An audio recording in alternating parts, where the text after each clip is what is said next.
Buenos días, buenas tardes y buenas noches de vuelta a todas y a todos, una vez más, aquí en un segmento distinto, especial, patrocinado por supuesto por Escuelita de Rol, denominado Pelados en Traje, un segmento dedicado a poder charlar con personas de interés, mentes brillantes que se han enfocado y han desarrollado a lo largo de su vida un análisis y un nivel de productividad distinto al que podemos hacer el resto de los mortales. Aquí en el día de la fecha, yo tengo el placer y el privilegio de poder presentar y conversar con Cristecas, que para los que no lo conocen, por supuesto, pueden ingresar a los distintos canales que tienen a disposición, tanto en Instagram como en Twitter o en Twitch, inclusive en Discord, y se van a dar cuenta que es una persona no solo de excelencia en su forma narrativa de poder relatar como director de juego una partida de distintos sistemas, sino que además es un referente a nivel internacional, tanto en lo que tiene que ver con el rol y en la comunidad en España, como en Centroamérica y Latinoamérica. Por lo tanto, sin más preámbulos, Cristecas, bienvenido, buenas tardes, ¿cómo estás? Muchísimas gracias. En principio, me asustó un poco la presentación porque me dio síndrome del impostor ahora. Así que no sé, pero no, de verdad, muchísimas gracias por la invitación, Cuchilla.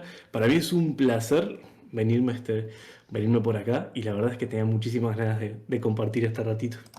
Muy bien. Después vemos si en 20 minutos después de las preguntas vas a estar con las mismas ganas. Uno nunca sabe. El placer, por supuesto, es mío. Cristecas, contanos una de las cosas, digamos, primordiales para poder conversar o para poder iniciar una conversación, cuando aquí el oyente, ahora ya no se dice televidente porque sería Twitch vidente, nos está viendo y tiene la mala suerte de no conocerte o no saber quién sos.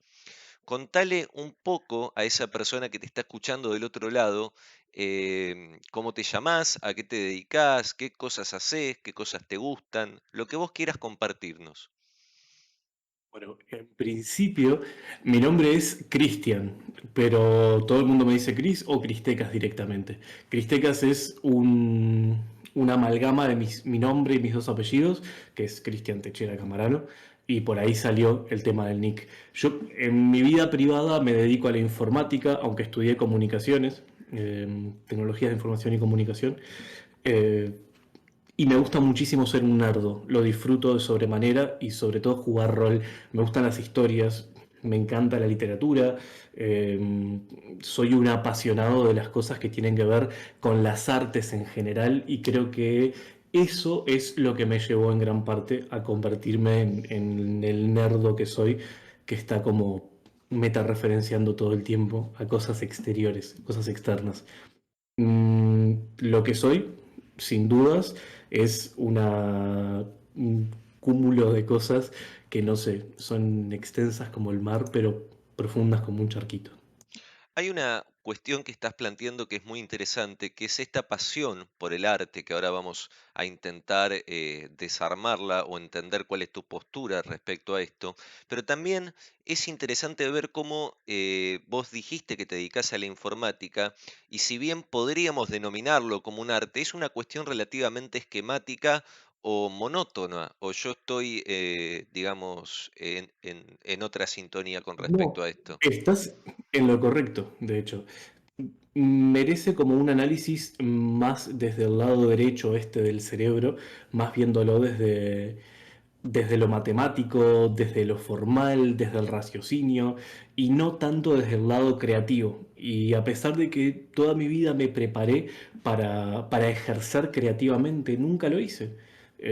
Hasta ahora, que hace poco más, bueno, de hecho no hace un año todavía, que me metí en el mundo de Twitch, que me metí en el mundo de jugar rol online, que empecé a hablar con un montón de personas por un lado, por otro, y terminé en el lugar en el que bueno, más o menos estoy ahora. Pero sí, mi vida privada tiene que ver con eso, tiene que ver muchísimo con las matemáticas, con preparar, con diagramar, con bueno, con ver pantallas todo el día, con números y letritas y hablar en alfa, Charlie y un montón de cosas de radiofrecuencias y demás. Pero, pero luego de eso estoy estoy siempre tratando como de ver lo creativo. Me gusta muchísimo. Sin duda lo disfruto mucho más. Me llegó la información por la cucaracha que efectivamente vos le has em, resuelto algunos problemas informáticos, ni más ni menos que al presidente de la nación del país al cual perteneces. Me gustaría que me ¿Sabés cuentes que un sí? poco qué te generó eso. Fue gracioso porque fue el verano pasado. Hacía muchísimo calor. Yo estaba acá, estaba trabajando y estaba acá, bueno, en casa. Hace, sí, bastante más de un año que trabajo desde casa, bueno, por el tema COVID y demás. Pero estaba acá y de repente ingresan un ticket acerca de la casa de verano de este señor y fue como, ok, toca instalar cosas en su casa. Así que desde acá, desde mi puesto remoto, nos pusimos a diagramar con un técnico de campo que estaba en el lugar, todo lo que estaba pasando y nada, fue como anecdótico en realidad porque yo estaba haciendo algo súper importante que no sé, que a lo mejor es la conexión de este tipo con el mundo, con el gabinete, con lo que pasa en el país y yo estaba en boxers eh, haciéndolo, muy desganado por el calor y bueno, y cuando lo terminé lo razoné y dije, che, esto era un poquito importante.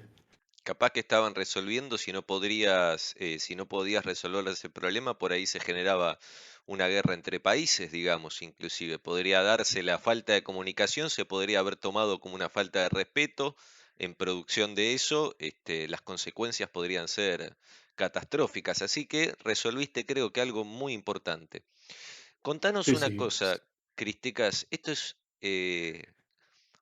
para pensar porque vi que cuando vos me hablabas de el arte, sentí en tus ojos una pasión, algo que digamos va más allá de vos en distintas formas de verlo.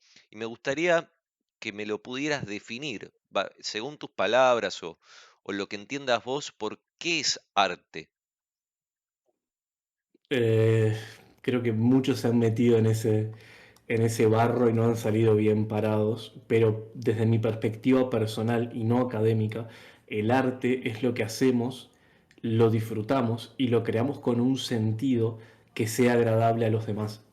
Eh, no hablo de un sentido estético, no hablo de un sentido del gusto, porque eso iría mucho más y entramos ya en algo muy, muy pantanoso, de donde es difícil salir realmente o de donde es difícil ubicarse sin un montón de definiciones o sin tener en cuenta, no sé, lo que cada uno considere.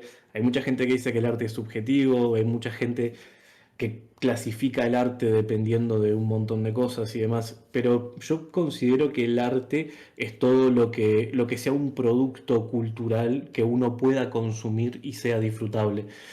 A lo mejor para mí determinado tipo de música o determinado tipo de producto audiovisual no me es particularmente agradable, pero eso no quiere decir que no exista una técnica detrás tanto de producción como de ejecución, etcétera, etcétera, y no deja de ser arte por más de que a mí no me agrade.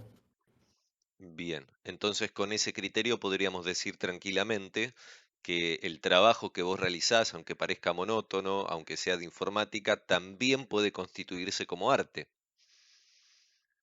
Bueno, a ver, creo que todo en su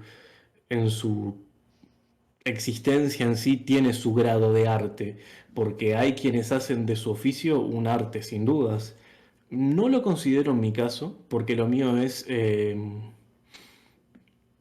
casi un trabajo de artesano al final, porque se reitera la misma, bueno, como los mismos patrones, las mismas características que pasan en un lugar pueden pasar en otro, las tecnologías, etcétera. Es como es muy, muy artesano. Y con artesano me refiero a que es un producto que se puede crear en serie. Entonces, con esto de la informática pasa un poco lo mismo. Yo no sé, estoy rodeado con una computadora por acá, otra al frente. Y digo, y yo toco las mismas teclas básicamente para hacer las mismas cosas. eh, Cuando estoy trabajando, pero no es realmente un arte en sí, sino que es algo más menos cargado de sentimentalismo o de disfrute a la hora de realizarlo. Perfecto. Si claramente las tareas rutinarias y mecánicas no generan el mismo placer que por ahí Sin dedicarse duda, ¿no? a construir una campaña de D&D, ¿no? Que creo que puede ser más divertido. Y hablando de estas cuestiones, contanos un poquito, ¿cuándo fue tu primer acercamiento al rol? ¿A qué edad fue? Eh, ¿Con qué gente te encontraste? Bueno, era un Christian de 14 años, un adolescente con un montón de hormonas revolucionadas, mm, y con muchas ganas de hacer cosas, pero oriundo de un pueblito de 20.000 habitantes, con muy poca experiencia haciendo cosas fuera de ese lugar. No es tampoco como el lugar más abierto del mundo a la hora de recibir cosas nuevas, etcétera. Entonces era como, yo vivía en mi burbuja de pueblo muy rural, de hecho, eh, pero a mis 14 años me pasó de leer, yo soy un tipo que desde muy chiquitito estuve interesado en leer cosas, no sé, desde un panfleto que me encontraba hasta un libro que me regalaban o lo que sea. Mi papá me contó que lo primero que leía era el diario, que lo que iba preguntando, a lo mejor íbamos en el auto, iba preguntando, ¿qué letra es esta? Es la E. Ah, genial, en mi cabeza yo relacionaba, así que este símbolo suena como E. Y, y bueno, y ahí fue como que a los 3 o 4 años ya mi papá me daba el diario, yo leía los titulares, boludeces así. Y, y al final me terminé convirtiendo en alguien que vivía para la lectura. Mis primeros años, sobre todo en la infancia y el principio de mi adolescencia, estuvieron muy marcados por los mundos de fantasía de los libros, desde El Señor de los Anillos hasta las Crónicas de Narnia, Úrsula K. Le Guin, no sé, o sea, había como mucho material disponible porque iba muchísimo a la biblioteca. Yo era un niño que iba a la biblioteca, agarraba su bici, sacaba sus libros, volvía a casa. Entonces estaba como en continuo contacto con la lectura. En mi casa había libros, pero no del tipo que a mí me gustaba. Tenían que ver con otras cosas y no eran temas interesantes o relevantes para mí. Entonces lo que hacía era ir a la biblioteca. Y una de esas tantas cosas que me pasaron fue que leyendo algo sobre mitología y demás, empecé a interesarme por las criaturas fantásticas, por todo ese folclore que se generaba en torno bueno, a las criaturas que todos conocemos, no sé, desde hombres lobos, vampiros, etcétera. Y una de esas búsquedas relacionadas como a toda esta criptofauna eh, me llevó a buscar cosas sobre hombres lobos. Y ahí, con 14 años, me encontré con Hombre Lobo el Apocalipsis. Yo no entendí muy bien sobre qué se trataba este, este juego, porque me pareció que era un juego de mesa, que al final terminaba siendo, pero no un juego de rol. No entendía el concepto muy bien de juego de rol. Después de algún tiempo buscándolo, tratando de encontrar, de descargarlo, me encontré con el manual. Me descargo el manual, empiezo a leerlo, no entiendo nada. Veo que son como 400 páginas, digo, no, esto es injugable, no sé qué es lo que está pasando acá, pero me interesa toda esta estructura de la mesa, de que haya, no sé, cosas, que es interactuar con otras personas, que yo puedo escribir la historia, ¿cómo es esto?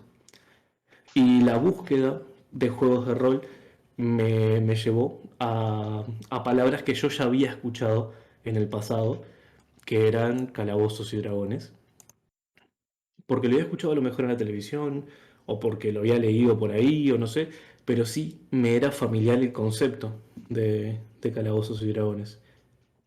Muy poquito tiempo después, también con 14 años, me descargué los manuales de Dungeons and Dragons 3.5 y ya ahí fue un camino de ida porque ahí sí lo entendí. Empecé a comprender un poco más acerca del juego y, y bueno, y eso fue un camino de ida directamente. ¿Sentís que esa posibilidad de expandir tu mente a través de la lectura y las criaturas fantásticas y estos mundos ¿entraba en contraposición o en ayuda a quizá esta situación de sentirte sofocado por vivir en un pueblo? ¿O es una cuestión, digamos, meramente anecdótica? No, sin dudas de que sí. Yo no soy A ver, a mí me encanta el lugar donde nací, me gusta el lugar por mis papás que viven ahí en el lugar y demás, pero no soy un tipo súper arraigado con esa tierra. Mi mente estaba en otro lugar, no estaba con los gurises, con los chicos de mi barrio que estaban jugando al fútbol, no estaba ahí en ese lugar. Mi mente estaba completamente en los mundos imaginarios porque me parecían muchísimo más interesantes. Y era una manera, una de las tantas, porque también estaban los videojuegos y estaba, no sé, a lo mejor podía ver algo en la tele o podía buscar la manera en la que pasarla bien fuera de este entorno donde no había nada.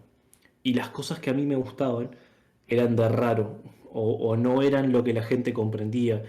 A lo mejor yo llegaba y le contaba algo a mi madre acerca de lo que, no sé, de lo que había leído o de algo que me había interesado muchísimo y mi madre era como, bueno, está de más, contame un poco más acerca de esto, pero porque es una persona muy abierta en cuanto al conocimiento y en cuanto a desarrollar, bueno, a desarrollar la capacidad y la curiosidad, pero me pasaba que a lo mejor se lo comentaba a mis amigos del liceo y me decían, che, eso es medio como raro, ¿no? Pero, ¿cómo estás jugando? ¿No estás jugando? No sé, es medio complicado, ¿no? Yo no quiero jugar contigo. Entonces era como, bueno, está. Pero sí, sentía la necesidad de, de salir de ese entorno que no tenía mucho más para ofrecerme que lo que ya me había ofrecido durante 14 años. Entonces me pareció una muy buena manera encontrar una salida, un escape a partir de los juegos de rol. ¿Dónde tuviste, digamos, en esta situación, no digo que es hostil, pero de opresión porque uno no encuentra en esa circunstancia quizá personas con las que pueda compartir gustos en común? ¿Dónde encontraste el primer acercamiento o el primer grupo con el que pudiste realmente compartir tus intereses? Bueno, eso llegó. El primero en sufrirme fue mi hermano. Tengo un hermano más pequeño, Trash Hawking, algunos lo conocen, que es ilustrador y demás. Y él también como que siempre estuvo muy cerca de lo que yo hacía. Y en mi casa siempre se fomentó esto, un poco de la creatividad y de expandirse leyendo cosas o viendo cosas o lo que sea. Y, y él fue el primero en sufrirme, porque yo trataba de practicar con él a ver cómo era todo este tema del rol. Año 2014-2015, aún en internet, en YouTube, no había partidas. No es como ahora que uno escribe Dungeons and Dragons y aparecen miles de partidas a las que ir y ver cómo se juega. Incluso en inglés no había nada de eso. No estaba el famoso Critical Role, no había partidas emitidas, ni mucho menos.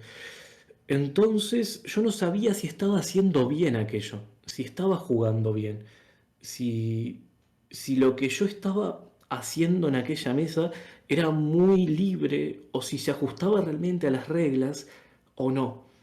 Lo que aliviaba mi conciencia era esa regla en concreto que aparece en muchos juegos de rol, en muchos manuales, de que la regla principal es divertirse. Y esa regla después se convirtió en la brújula que iba a marcar mi camino dentro de los juegos de rol o a nivel artístico y demás. Eh, pero me preocupaba muchísimo no estar haciéndolo bien. Y cuando conseguí, al fin, que un par de 3 o 4 ñoños se apuntaran a, a jugar, fue increíble. En realidad la partida fue horrible. Eh, Todas las primeras experiencias, tanto como jugador como máster, a veces uno tiene la suerte de poder hoy en día entrar a un servidor de Discord y compartir con alguien que ya tiene experiencia y pasarla bien y demás, pero en un lugar, en un mundo y en un pueblo en el que eso era como un poco incluso hasta raro. La primera experiencia que tuve con el rol fue fea en cuanto a tecnicismos o a lo que hice o a lo que demás.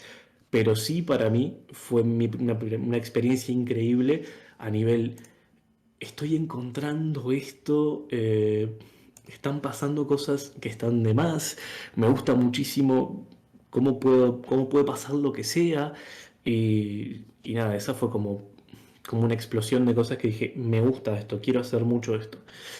Ese primer grupo que encontré era básicamente mi hermano, que ya un poco tenía el conocimiento de lo que estaba pasando.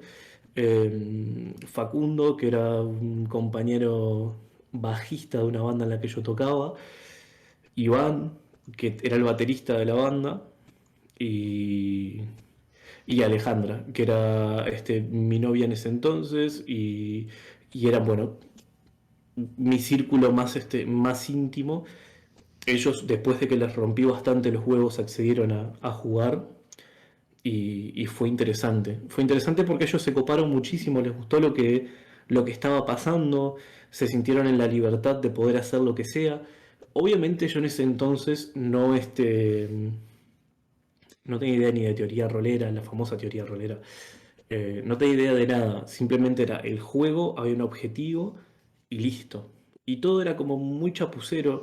Incluso yo corté las hojas de personajes y solo les dejé los nombres y los stats y el resto se pusieron armas y equipo y listo.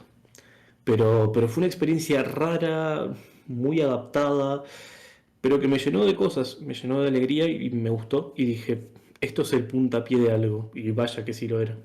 Te voy a hacer una pregunta porque sos realmente una persona honesta y me lo vas a poder contestar sin inconvenientes. ¿Sos una persona perfeccionista? No, Y, para nada. y entonces, ¿por qué esa, esa idea en tu cabeza de que si lo estoy haciendo bien, que tiene que salir bien, cómo hago para poder cumplir con el objetivo que es desarrollarlo de la forma correcta? Porque eh, hasta el momento yo no concebía un juego en el que el objetivo no estuviese ya marcado en las reglas. Entonces, yo asociaba muchísimo el juego de rol con los juegos de mesa que había jugado antes. Y lo bajaba a tierra con eso. No había nadie en mi entorno que me hubiera dicho, no, mira, esto es diferente en realidad. Acá lo importante es como la aventura, lo que está pasando, lo que vayan diciendo, lo que vayan haciendo, más que el objetivo final o lo que sea. Entonces, desde mi perspectiva, yo decía, che, el ludo tiene ciertas características, ciertas cosas que es necesaria, pautas para seguir para que el juego se desarrolle de forma correcta. Si no, yo puedo cortar camino por el medio del cartón y no pasa nada. Eh, entonces, a mí me pasaba un poco similar. No entendía muy bien y no estaba seguro de que esto que estaba tan bien fuera así. A mí me daba miedo de que no fuera tan bueno como yo lo estaba experimentando, de que las reglas que yo me había creado fuesen mejores que lo que eso me ofrecía, porque en mi mente esto era ilimitado completamente. Y si eso que yo estaba interpretando estaba mal, eso quería decir que había un cuadro y que ese cuadro yo lo tenía que respetar para jugar a esta cosa. Por mi cabeza en ningún momento se me había ocurrido, no sé, desarrollar mi propio juego o ese tipo de cosas impensables en ese momento para mí. Pero nada, fue todo como muy de a poco que se fue dando y me fui dando cuenta de que el mismo libro te, es como que se anticipaba un poco a eso y te decía, la regla principal es que disfrutes. Si vos estás disfrutando lo que estás haciendo, si te estás divirtiendo, y eso está en las primeras páginas, lo que viene después no importa. Cuando asimilé eso y dije, hey, esto es lo que me gusta, está bien, esto no tiene un cuadro, está bien lo que estoy leyendo, hay gente que pensó en esto de verdad y la estoy pasando muy bien, lo entendí y fue como bien genial. Ahora me chupan un huevo las reglas en realidad.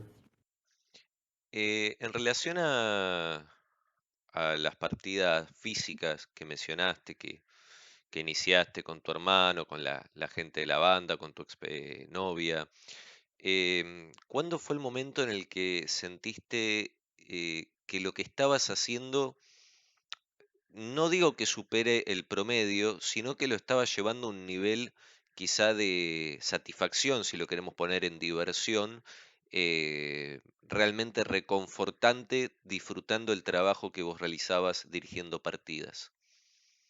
Em, Cuando me mudé, yo de ese pueblo, obviamente no había universidades, no había nada donde uno poder seguir creciendo, entonces es normal de que de ese pueblo te termine yendo. Me pasó y terminé en Montevideo, que es la capital de Uruguay. Así que acá empecé a conocer gente, empecé a jugar más, vi que había como un círculo más grande, que había más gente que jugaba, etcétera, etcétera. Y empecé a, a darme cuenta de que, de que bueno, de que habían cosas que yo hacía que estaban muy influenciadas por mi manera de tanto de jugar como como de hacer las cosas en general por las cosas que contaba antes, porque mis influencias tenían que ver con otras que nada que ver con las del resto, etcétera. Y, y eso me llevó como a plantearme, che, voy a preparar esto bien desde mi punto de vista, voy a presentarlo y a ver qué me dicen, si les gusta o no les gusta. Jugué varias veces hasta que encontré como grupos con los que me sentía más cómodo y, y desde ahí en adelante fue como, bueno, esto que hago con estas influencias, con estas cosas, con esta manera de narrar, con esta manera de decir o de interpretar un determinado mito o de recontar una historia o lo que sea, eh, se empezó, se empezó a dar. La gente con los que yo jugaba empezaron como a responder de buena manera y dije, bueno, creo que el camino es por acá. Bien, hay una cosa que quizá me llama la atención, que vos me hablás de comodidad. Es imposible divertirse si uno se siente incómodo. Bien, entonces, ¿dónde crees que fallaba esa regla más importante que me explicaste, que es la de divertirte, cuando encontrabas estas situaciones de incomodidad? Es importante que a la hora de jugar se aclaren ciertas cosas antes. ¿Cuáles son los parámetros del juego? A todos nos gusta jugar con espadas hasta que nos cortan. Lo divertido es justamente poder hacer algo que implique peligro o que implique la libertad total o que implique el poder de contar cualquier historia o de ser ese héroe que a lo mejor uno siempre quiso o ponerse en la piel de lo que sea, pero siempre sabiendo que de acá hacia adelante soy el personaje, pero de acá hacia atrás sigo siendo una persona y hay cosas que me pueden dañar, hay cosas que me pueden hacer sentir incómodo, hay cosas que me pueden sentir mal. O simplemente, no sé, a lo mejor yo me la pasé preparando una partida durante semanas o tenía la idea, no sé, cosas que, porque nunca fui a preparar mucho las partidas, esa es la verdad, pero sí la idea venía rondando en mi cabeza durante semanas, de un lado, del otro, y nada, me pasaba de que iba a la partida y no habían ganas de jugar, o nada, o simplemente decía, che, ¿por qué no jugamos a otra cosa? O hagamos, no sé, o el mundo de repente se convertía en, ay, yo quiero, no sé, hacerle pichí en la cabeza a este esqueleto. Y era como, bueno, está bien. Hay cosas que después se fueron haciendo más claras. Por ejemplo, las tonalidades dentro del juego. Eh, si uno está consciente de que su grupo o de que sus amigos o lo que sea van a tener momentos momentos de locura, momentos de diversión, momentos de reírse. No todo el tiempo es tensión, no todo el tiempo es epicidad, ni todo el tiempo es algo en concreto. Eh, entonces, sentirse cómodo jugando con las personas que estás ahí, saber de que son humanos del personaje para atrás y disfrutar, tratar de encontrar un ambiente en el que disfrutes, para mí es lo que hace el juego divertido. Porque a lo mejor yo podría, no sé, mañana decir, bueno, yo dirijo para personas desconocidas, no sé. Y de repente digo, ok, hoy ustedes son mi mesa, personas que no conozco, y empiezo a hacer chistes de mal gusto. O un personaje que trata temas con los que ellos no se sienten cómodos. O una historia que va, a lo mejor todo el plot gira en torno a un tema incómodo para alguno de ellos, o incluso un tema sensible que puede herirlo. Entonces, ahí están los límites de la diversión. Bien. Contame en tu experiencia personal, ¿qué, qué decís que te genera más satisfacción o qué te divierte más? ¿Ser un director de juego o ser un jugador? Un director de juego, mil veces. Eh, yo no me enteré de de cómo ser jugador hasta hace bastante poco, en realidad. Eh, siempre fui director. Entonces, asumir el rol del director para mí es importante porque empieza mucho antes que el ir a sentarse a la mesa. Empieza con una idea. Y esa idea, eh, para mí, es la parte divertida. En la mesa, la experiencia te da te da como mucha soltura. Yo conozco másters que tienen años y años dirigiendo, que van a una mesa, se sientan, agarran una aventura que tienen a lo mejor que ya viene predeterminada o lo que sea, la dirigen de lujo, la gente se la pasa súper bien, ellos se la pasan súper bien, pero su trabajo de máster empezó 10 minutos antes. Cuando llegó puso su pantalla, sacó su notebook, puso su libro, etcétera, etcétera. Eh, a mí me gusta parir ideas. Entonces, desde el minuto cero en el que se concibe una idea que termina siendo una partida, todo ese proceso es el divertido. Y para mí es justamente el que más disfruto.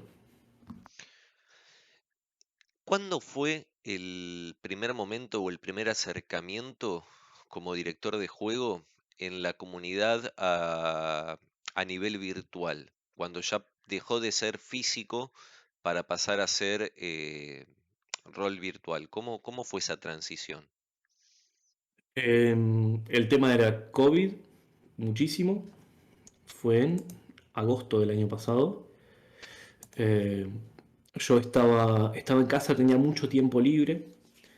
No usaba Twitch, miraba algunos canales de rol, ¿sí? Leía muchos blogs de rol, eso sí, y tenía como algunas cosas más claras que otras en cuanto a lo que quería dentro de mi mesa o cómo quería jugar o qué grupo me gustaría encontrar a futuro y demás. Y en agosto del año pasado se dio que nada, un día dije, che, ¿por qué no hago stream de esto de rol? Yo quería participar en la comunidad desde mi punto o sea, no desde mi punto de vista, sino que quería aportar lo que yo tenía para ofrecer, que sentía que a lo mejor podía llegar a ser interesante. Y dije, quiero participar, pero no sé cómo. No conozco blogs, o sea, no conozco servidores de Discord ni nada. De hecho, Discord lo empecé a usar después.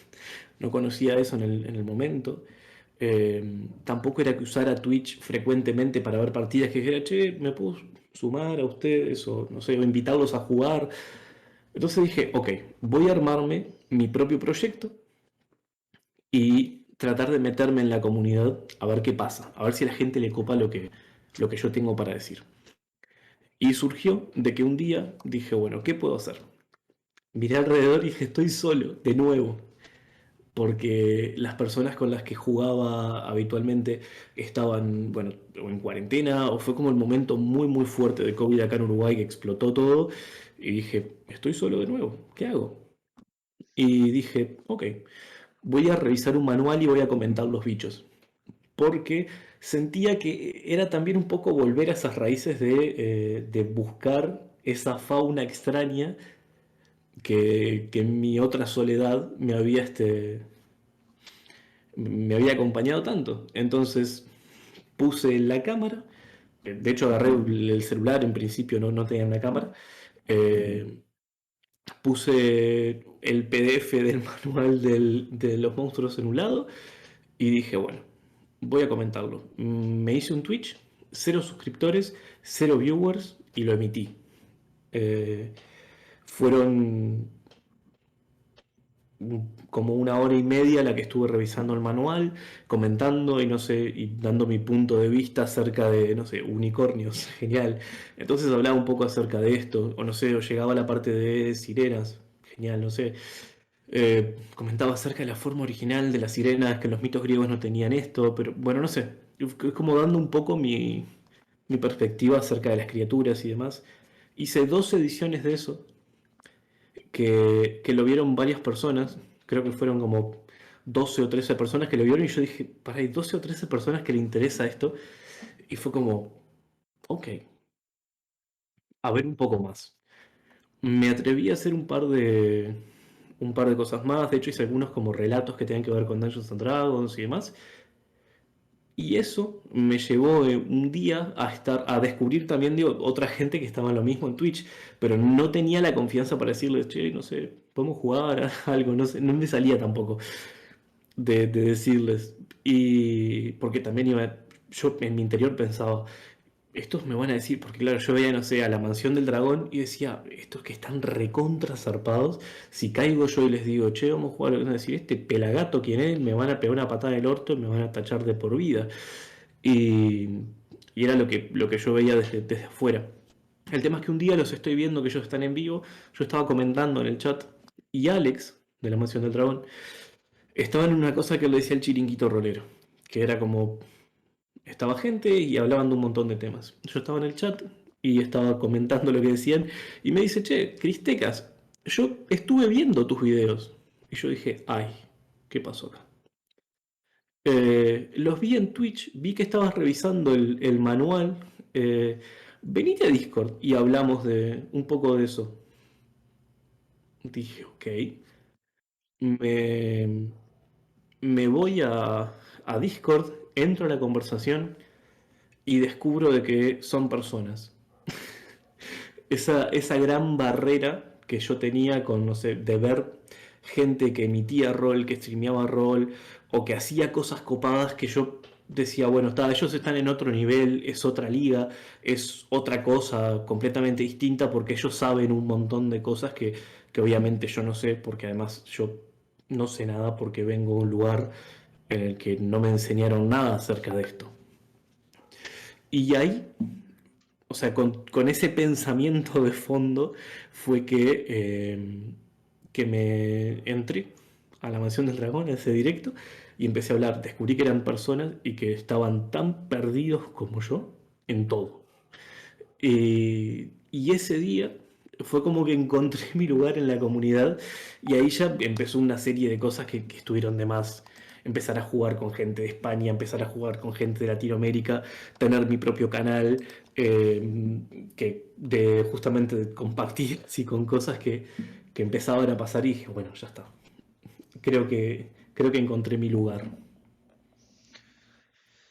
En estas comunidades, cómo sentiste esa transición? Porque también sería importante plantearnos esta postura de a vos te gusta dirigir partidas Sí. y vos entrabas, estabas ingresando a un lugar externo de tu zona de confort para llevarles algo, que en este caso lo que estabas planteando era el bestiario comentado y demás. En ese momento vos dijiste, ¿sostenías la idea de que querías dirigir o quisiste empezar como jugador para mantener quizá una postura más reservada o menos autoimpuesta? No, siempre desde el día uno yo me concebí como director porque es lo que siempre hice. De hecho, yo le tengo un gran respeto a jugar, porque entiendo que no sé jugar de la manera que a mí me gustaría, porque a lo mejor me ha tocado dirigirle a personas que juegan increíble, de una manera que me vuela la cabeza y es como, ojalá tener ese nivel de jugador. De hecho, yo ni siquiera es que me considerara un buen máster en el momento en el que dije, "Che, yo soy máster", sino que, que era lo que sabía un poco dominar. Y dije, bueno, tiene que ir por ahí. Entendí luego que no es que haya másters mejores o peores, sino másters que van dominando justamente las disciplinas que hacen, eh, que hacen al director de juego. Bien. Bueno, con esto finalizamos la primera etapa de la entrevista. La verdad que conocerte y poder saber lo que sentís y la experiencia que estás compartiendo es sumamente gratificante, no solo para mí que te estoy haciendo las preguntas, sino para quienes nos escuchan. Vamos a hacer como digo en clase, un breve recreo de 5 minutos y luego comenzamos con la segunda etapa donde se vienen las cosas picantes. Así que no se Excelente. vayan, esperen y ya volvemos.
Bien, bienvenidos nuevamente a esta segunda parte de la entrevista de Pelados en Traje con el maravilloso Cristecas, que nos está explicando un poco realmente toda su experiencia y cómo él a lo largo del tiempo pasó de ser una persona que desconocía y jugaba el rol en un pueblo con su hermano y su expareja y la banda, a ser un referente de esta comunidad y a poder disfrutar de realmente sus partidas que se encuentran todas disponibles en su canal de Twitch para que las puedan ver y entiendan de qué hablo cuando al inicio de esta entrevista yo expliqué la satisfacción que uno tiene, o que por lo menos los oídos de una persona pueden tener al escuchar el nivel de detalle en las narraciones que él genera.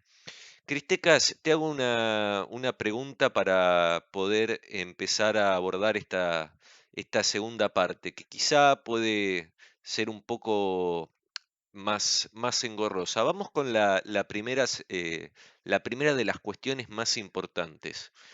Bueno, ¿Qué impacto negativo y positivo tuviste, para no ser tan injusto, cuando viste que había tantos canales en Discord, tantas comunidades distintas, tantas formas de ver el rol? ¿Con qué cosas te impactaste tanto de forma positiva como negativa? positiva, y empiezo por ahí. La comunidad es increíble.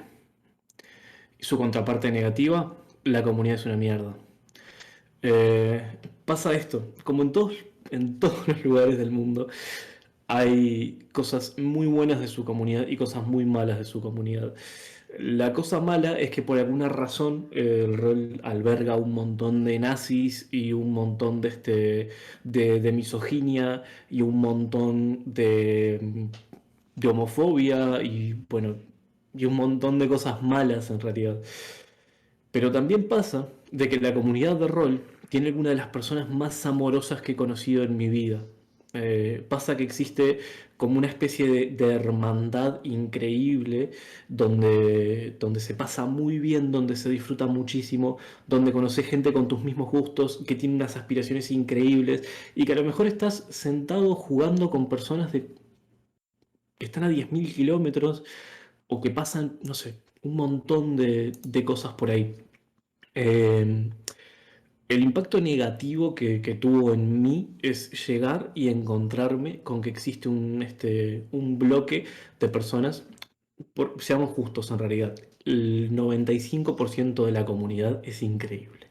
Hay un 5% que es una comunidad rompepelotas, es una comunidad rompehuevos que no deja ni deja vivir a nadie, o sea, ellos no hacen nada, pero tampoco dejan que el resto haga cómodamente porque están criticando todo el tiempo, porque están diciendo, no sé, yo a lo mejor digo, tengo este dinosaurio y me dicen, ah, vos eso lo haces porque querés ganarte el favor de la comunidad LGTB y es como, no, señor, yo agarré un dinosaurio, pero los que agarran dinosaurios en realidad son todos unos progres que lo que quieren, señor, yo agarré un dinosaurio.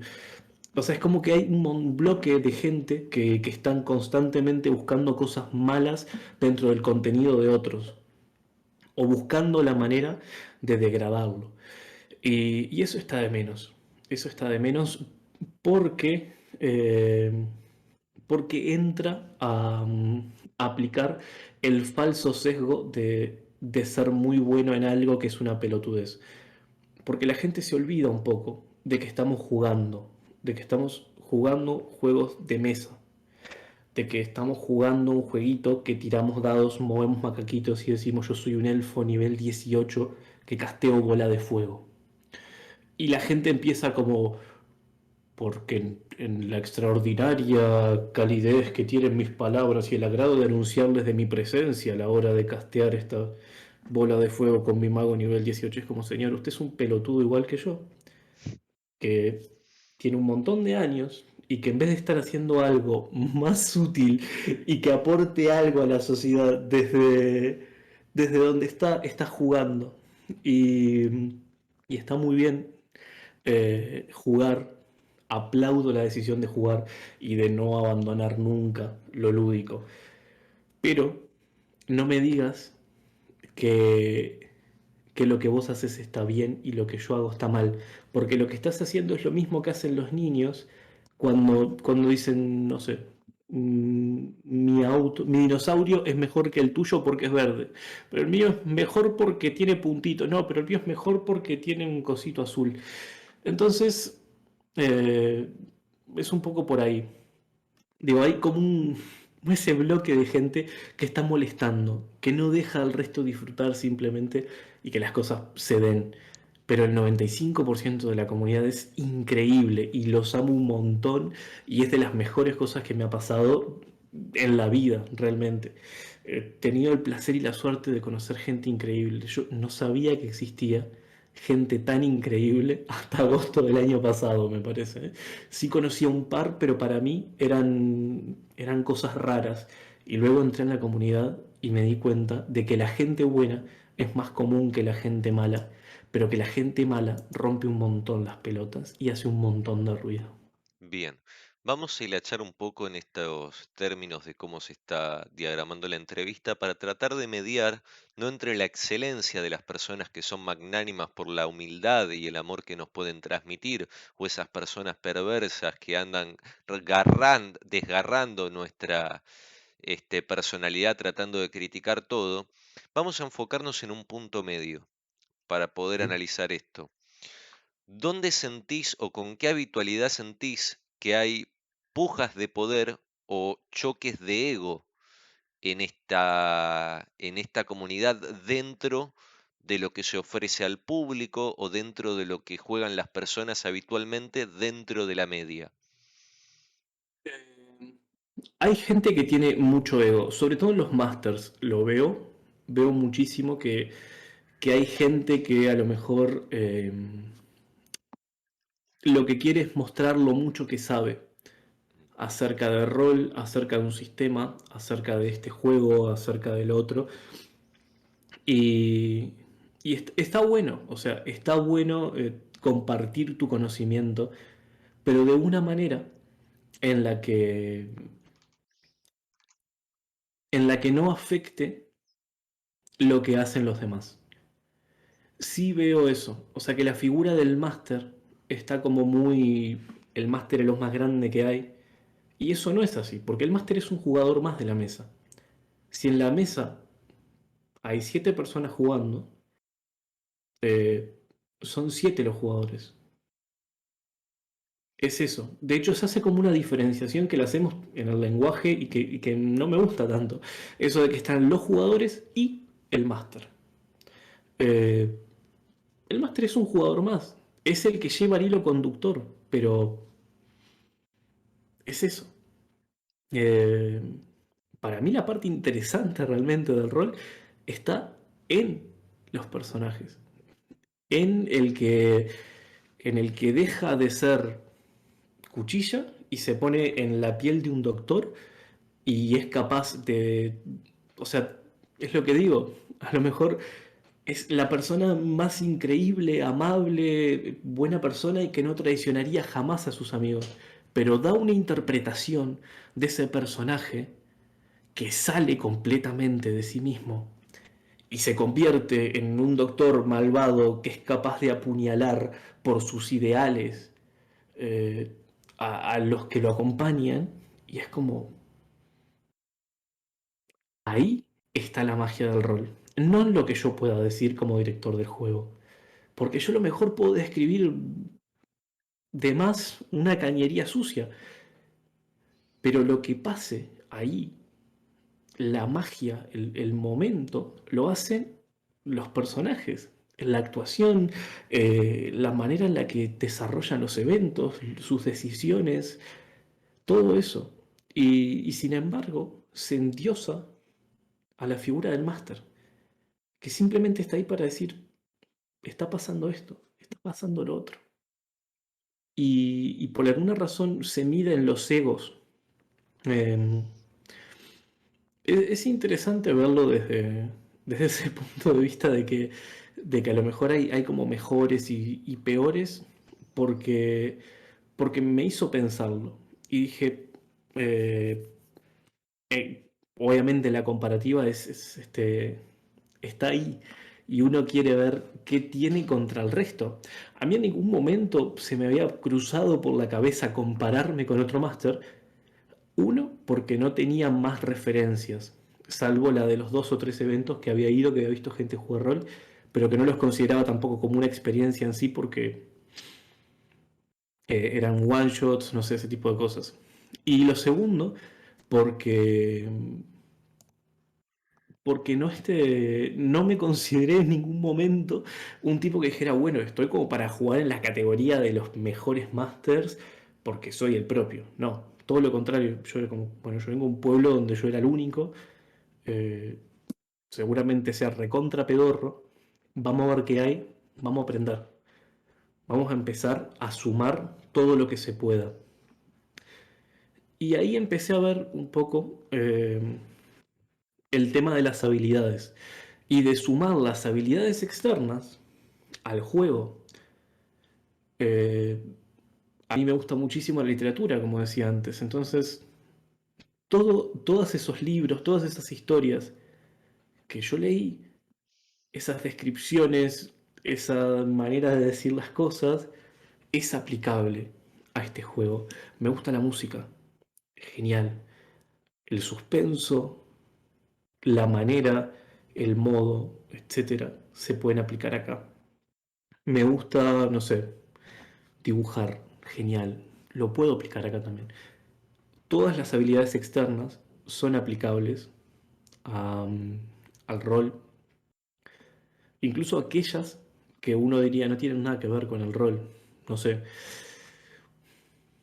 lo que sea, cualquier habilidad tiene un hilo conductor que de seguro va a aportar algo.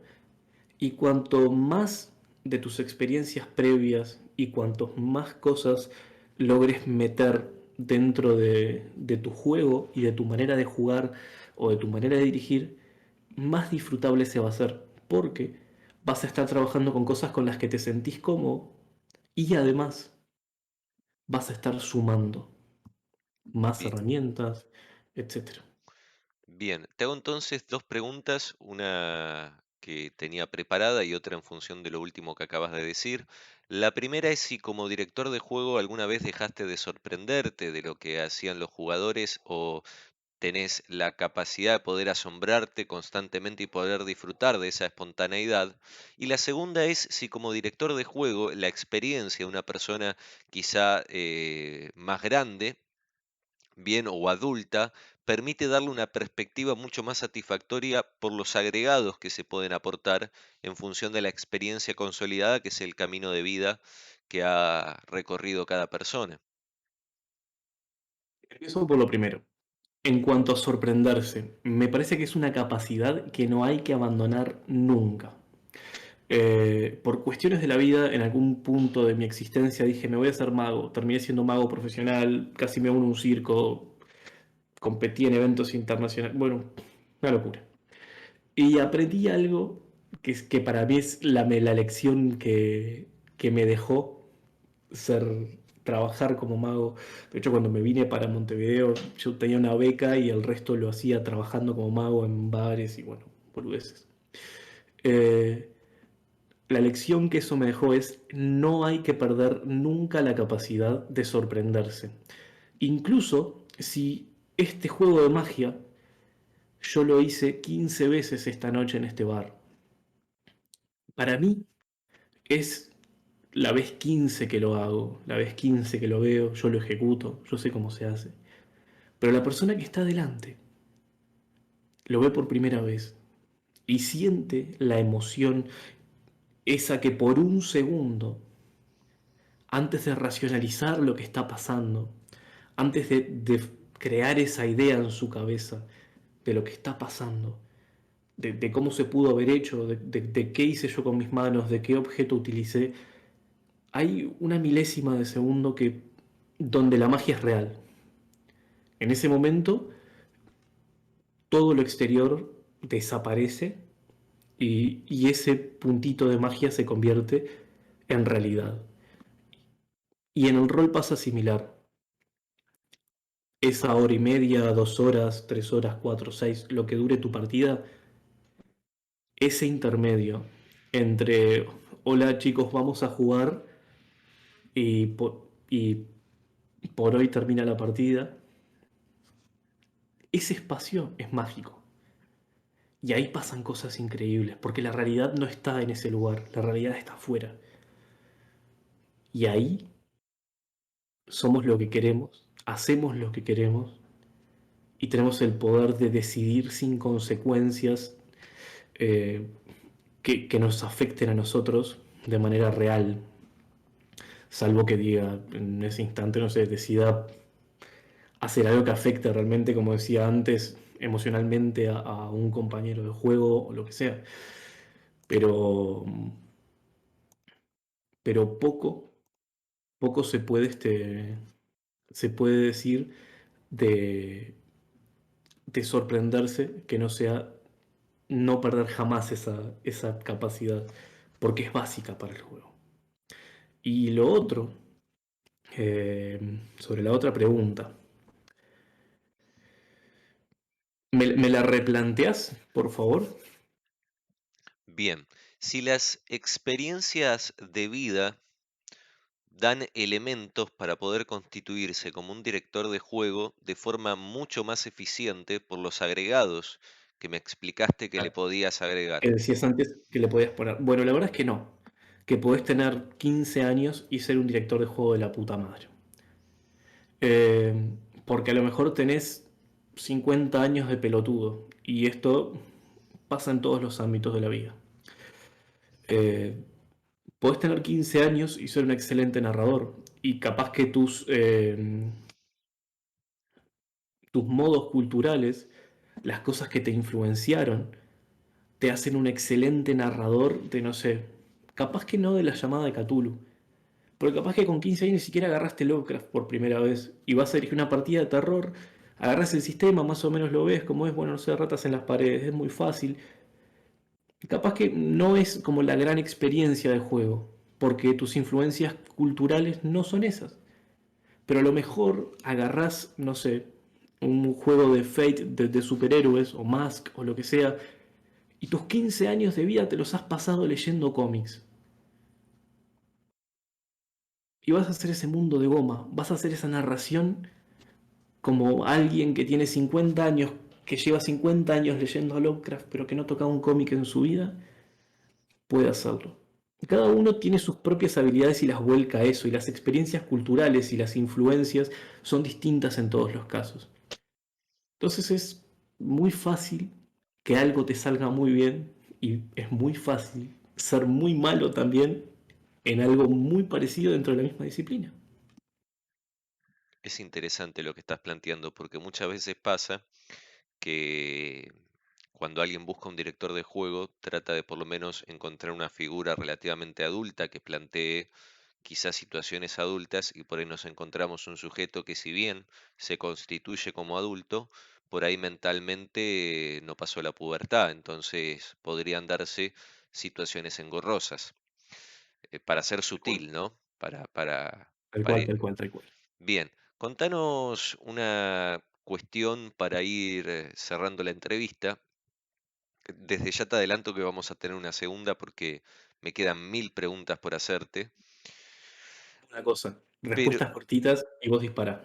bien, contame qué le dirías a tu yo del pasado cuando recién se inicia en Eh, el rol. Agarrate que vienen curvas. Como, Más allá de como que digo en las preguntas, desarrolle. eh, fue una experiencia que me cambió la vida en realidad. Pasaron cosas que me llevaron a constituirme como persona en base a un montón de experiencias que viví en el rol. El rol te ayuda a lidiar con otro montón de cosas que están pasando en tu entorno, desde desprenderte de todas tus posesiones materiales, básicamente, a los 19 años, como me pasó a mí, salir de la seguridad de tu casa, donde tenías todo a mano, y pasar a vivir completamente solo por tu mano, no sé, lidiar con la muerte antes de que suceda, la muerte de un amigo. Eh, a lo mejor ya viviste la muerte de tu amigo 15 veces antes de que tu amigo se muera de verdad. Eh, y bueno, nada, no es lo mismo, ya sé que no es lo mismo, pero ya pasaron por eso juntos. Y, y ya ya pudiste procesar esta experiencia en menor medida, un poquitito nada más de cómo es, porque no voy a comparar jamás la muerte de un personaje con la muerte de una persona real. Ujú. Eh, pero, pero te ayuda a lidiar con esas experiencias. Morirse es parte de la vida. Y a mí me daba muchísimo miedo la muerte en cierto punto, cuando era un adolescente. Y luego fue como, che, pero morirse es parte de todo lo que hacemos. Así que, nada. Bien. ¿Cuál es tu miedo más grande al momento de dirigir una partida? Quedarme sin ideas. Quedarme sin ideas es lo peor que me puede pasar. Me pasa una cosa. Yo no me preparo un carajo las partidas. Yo lo que hago es escribir una, una semilla. Yo escribo una semilla, quiero que pase esto. O sea, o esto es el inicio, el disparador. Y luego hago una rayita y pongo, no sé, eh, locación uno que me puede parecer interesante, no sé, un depósito. Locación 2 que me puede parecer interesante, las catacumbas de París. Genial. ¿Cómo enlazo esto? Ni puta idea, voy a ir viendo. Eh, que hay al final bicho y un signo de interrogación. Quedarme sin ideas para mí es lo peor que me puede pasar, pero sí también confío mucho en mi habilidad. Yo creo que cada máster y cada jugador tiene su habilidad, algo que lo hace único. Conozco gente que es muy buena interpretando, eh, conozco gente que es muy buena improvisando, conozco gente que es muy buena con los detalles a la hora de narrar, conozco gente que es excelente a la hora de conducir una aventura, o bueno, no sé, cada uno tiene como su habilidad especial que lo ayuda a salir adelante a la hora de jugar. La mía, sin dudas, es improvisar. Y, y tomo cualquier estímulo externo para desarrollar una idea. Así que de momento vengo cubierto, pero mi mayor miedo es quedarme sin ideas y no saber qué decir por no haber preparado la partida. Fuerte. Es una pregunta fuerte, pero justa.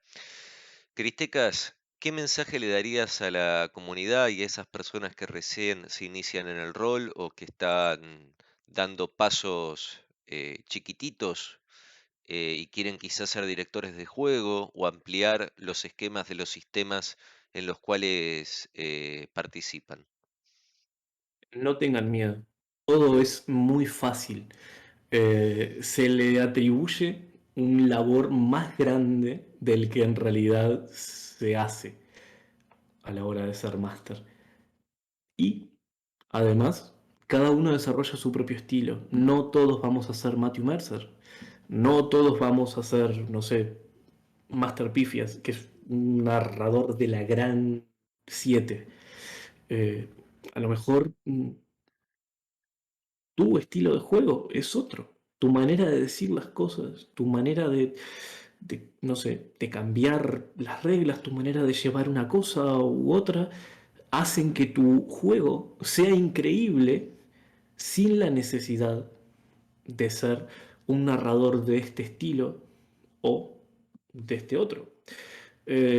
A mí me pasa en concreto de que, de que veo narradores que me parecen alucinantes y no tienen nada que ver uno con el otro. Y veo jugadores que me parecen que son una locura y no tienen nada que ver uno con el otro. Busquen su estilo personal y pierdan el miedo. Esto es un juego. Bien, y con estas palabras tan maravillosas vamos a finalizar por lo menos la primera entrevista, voy a decir yo, eh, a Cristecas, porque estoy convencido que necesitamos una más. Con todo, tengo anotadas un montón de preguntas, me quedé por menos de la mitad, o sea, una locura. Perdón, hablo un montón. No, es que además yo esto te lo tengo que decir y las personas que nos escuchan van a estar de acuerdo. Hablas con una pasión tan grande cuando hablas del rol y de las cosas que significan para vos, que realmente es un placer escucharte. se hace Claro. ameno, es una charla relajada y a mí particularmente me hace disfrutar este segmento que está patrocinado, por supuesto, por Escuelita de Rol y que nos da este espacio para disfrutarlo. Así que, Cris, sin más, nos vemos en otra ocasión. Les mando un fuerte abrazo a todas y a todos los que nos están viendo y volveremos el martes que viene con otra sección de Pelados en Traje. Que Chau, estés chau. bien.